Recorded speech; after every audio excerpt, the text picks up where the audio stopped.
Do you believe church should be a giant sex party in upstate New York? Do you believe church should be meditating in a room for an hour? Do you believe we should start a church based on a failed prophecy? There are some groups that believe these things. Not all of these groups are equally weird or heretical, but what they all have in common is not being descended from historic Christianity and not using the creeds of historic Christianity, so it's hard to tell how historically Christian they are. The Amish are probably the ones you're most familiar with. They're famous for being stuck in the 1700s. Their whole deal is separation from secular society and its technology and politics. That's why they not only avoid computers, but also things like swearing oaths in court, serving in politics, and the military. The Amish are directly descended from Anabaptists who advocated a total retreat from society. Some groups that are indirectly descended from Anabaptists are certain groups of Baptists and evangelicals who tend to advocate a partial retreat from society. They still think Christians can participate in politics, but are generally very skeptical of mainstream universities and institutions. The Amish don't use the Nicene Creed, or any creeds whatsoever, but they still affirm basic things like the Trinity, so they're much less heretical than some of these other groups from the perspective of historic Christianity. The Amish are famous for their community loyalty, their selflessness, and their nonviolence. You've also probably heard of the Quakers. I always wanted a brand of oatmeal named after my religion. The Quakers were very influential on American society, but most people don't know what they believe. So here's a video clip of some Quaker preaching and worship music. That's right, Quakers don't have any sermons, music, or sacraments in their worship. It's just silent meditation, and here's why. All historic Christians, whether Protestant, Catholic, or Orthodox, believe that God reaches us through means such as the preached word and the administration of the sacraments. These are called means of grace. But Quakers believe that God reaches us directly, and so there's no need for any means of grace like pastors or sacraments. The Shakers are like if someone was at a wild dance party and said, you could make a religion out of this. They started out as an apocalyptic cult in England focused on gender equality and chastity, then they moved to America and started having lots of spiritual experiences, which inspired them to dance and sing and write a lot of music. They became famous for their furniture making, and that's how they made money, but then their population dwindled, and now they're down to 3. Not 3 churches, 3. If the Shakers used dancing to achieve spiritual ecstasy, the Oneida community used, but let's still use dance as a euphemism. They lived communally in this house in upstate New York, but they didn't believe in having babies. Luckily, they had a strategy to avoid that. They would pair the young men with the old women, since the old women can't get pregnant, and they would pair the young women with the old men, since the old men can control themselves. Yeah, I promise the rest of these groups are less weird.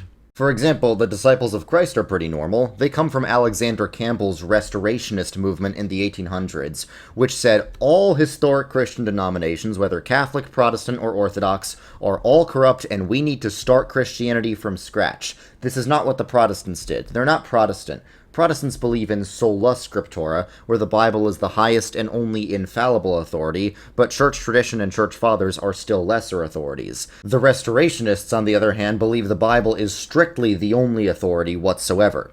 They have a famous saying, no creed but Christ, no book but the Bible, which is funny because that is a creed. So the Disciples of Christ don't use the Nicene Creed, but they more or less believe what's in it, including the Trinity, so it's unclear how historic they are.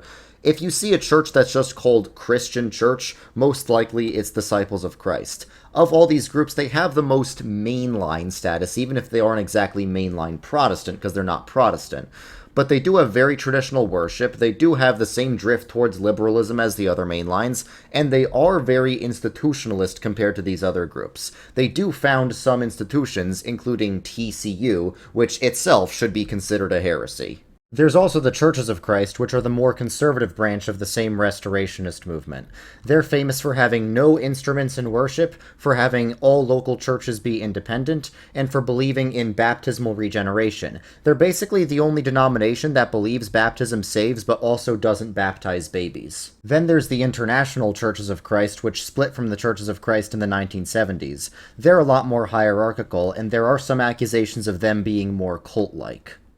Seventh-day Adventists also come out of the Restorationist movement in the 1800s, because during that time there was this guy William Miller who predicted Jesus would return in 1844, and when that didn't happen, some of his followers said he was right about the general idea of Jesus' return being imminent, but he just calculated the exact dates wrong. And then the self-proclaimed prophetess Ellen White said that Miller's followers were right all along. So Seventh-day Adventism was founded on some of her teachings, such as vegetarianism, a strict Saturday Sabbath, soul sleep, and annihilationism, the idea that there's no hell and that those who don't go to heaven just stop existing.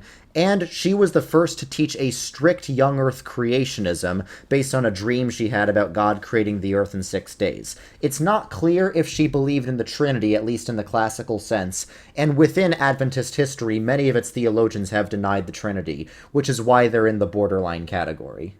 You probably haven't heard of the Swedenborgians, but they were way ahead of their time. They were founded in the 1700s, but have similarities to much later religious movements, like Restorationism, which tried to rebuild Christianity from scratch, and Transcendentalism, which tries to tap into New Age inner spirituality. They were founded by this guy, Emanuel Swedenborg, from Sweden, making them the only denomination to ever come from Sweden, and he had a lot of mystical visions. He taught that salvation is by a deep inner transformation, not strictly by faith or works. He taught that the second coming of Christ had somehow already happened spiritually, and he rejected the classical idea of the Trinity as polytheistic. He also taught that Christ had a human body and a divine mind, which is the ancient Apollinarian heresy, meaning this is definitely one of the more heretical groups on this list. Next are the New Apostolic churches from the New Apostolic Reformation. Their origins are kinda crazy. The Holiness split from the Methodists because they didn't think the Methodists were methoding hard enough.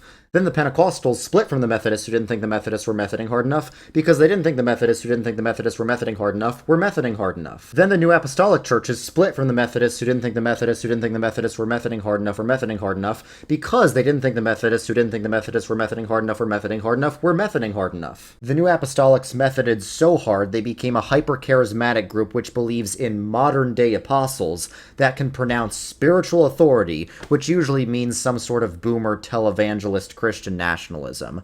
Most of the Facebook grandma prophecies about Trump being some anointed savior of America came from these New Apostolic so-called apostles. Plymouth Brethren are basically a real version of what most Catholic apologists think Protestantism is. Because they don't see any distinction between ministers and laypeople, they're all dispensationalist, meaning they believe in a pre-tribulation rapture before the second coming of Christ, and they reject most church traditions and any efficacy of the sacraments. It's no surprise that a surprising number of Catholic apologists started out Plymouth Brethren. So, if you are in one of these groups, although I highly doubt any of you are in this one, luckily, you might have some connection to the Christian faith, but if you want to be part of historic Christianity, you need to join a church that's actually rooted in historic Christianity. Because despite all the differences between the historic Christian denominations, they can all unify around the Nicene Creed, which is the historic summary of the Christian faith. Also, if you want to support me on Patreon so I can keep making videos while I'm in seminary, I'd really appreciate it. You can get access to exclusive content, and depending on what you subscribe to, you can suggest whatever video you want.